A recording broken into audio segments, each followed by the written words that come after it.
So Grandpa, I know that Grandma started Friends of Youth way back in the day, but I don't really know how it all began and what she really did and what she saw in the community to get it started. Can you tell me about that? Joy, Grandma was an early time activist, and she felt that as far as her religion was concerned, she had to bring it forth in work. She had to do something to support this. And so the University Congregational Church had a pastor by the name of Dr. Ostrander, and he was amenable to this. And she had heard a speech by Superior Court Juvenile Court Judge Long, and he said that a number of the churches, the Catholics and Lutherans, were taking care of their kids, but the broader church is not being helpful in this regard. And so she says, well, how can we start this?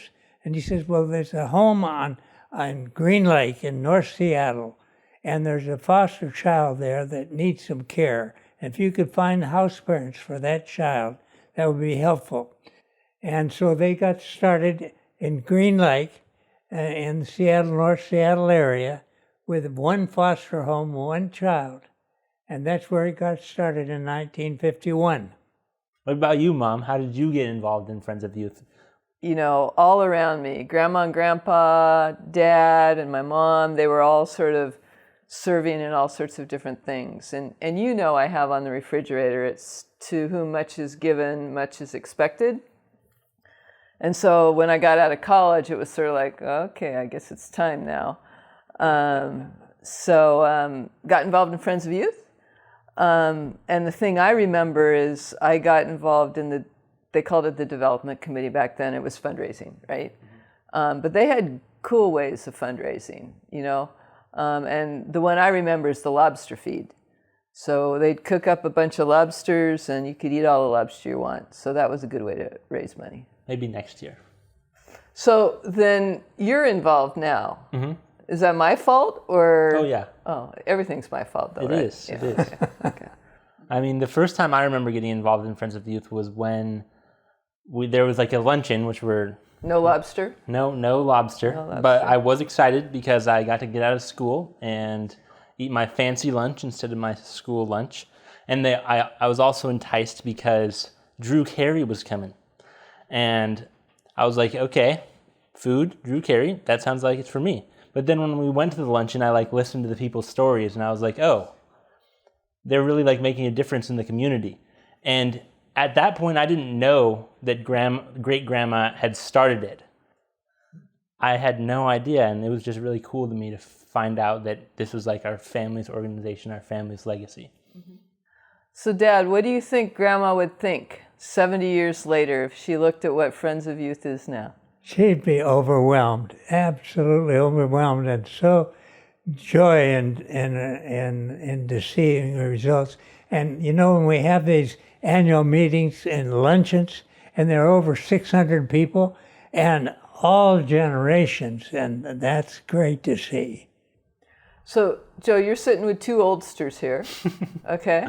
So where do you see you and many, many, many, many other people taking Friends of Youth for the next 70 years? And you might still be alive. 70 years. Maybe. You'll be I'll about be as sitting old in as that we chair. have.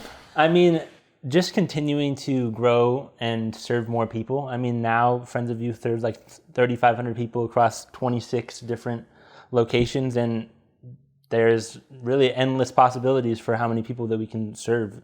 And I look forward to helping grow that in the future.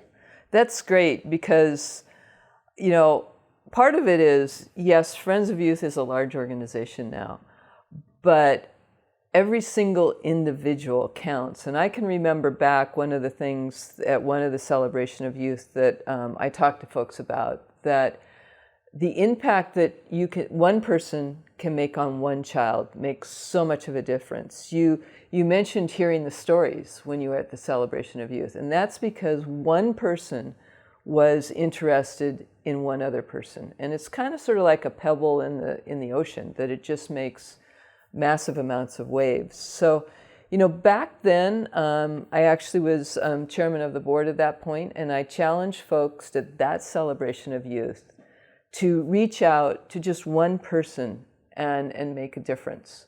So I'm going to challenge the people that are watching the videotape today with a different challenge. And to you too. And that is, I heard a quote, and the quote was, there are 2 days that are the most important days in your life. The first day is the day that you were born. The second day is the day you figured out why. Now, Grandma figured out her why. Her why was helping in the community. Her why was Friends of Youth. I figured out my why, and that's to serve. I serve at Friends of Youth. I serve in a number of different places. And my challenge to all your listeners, but especially to you, my son, what is your why?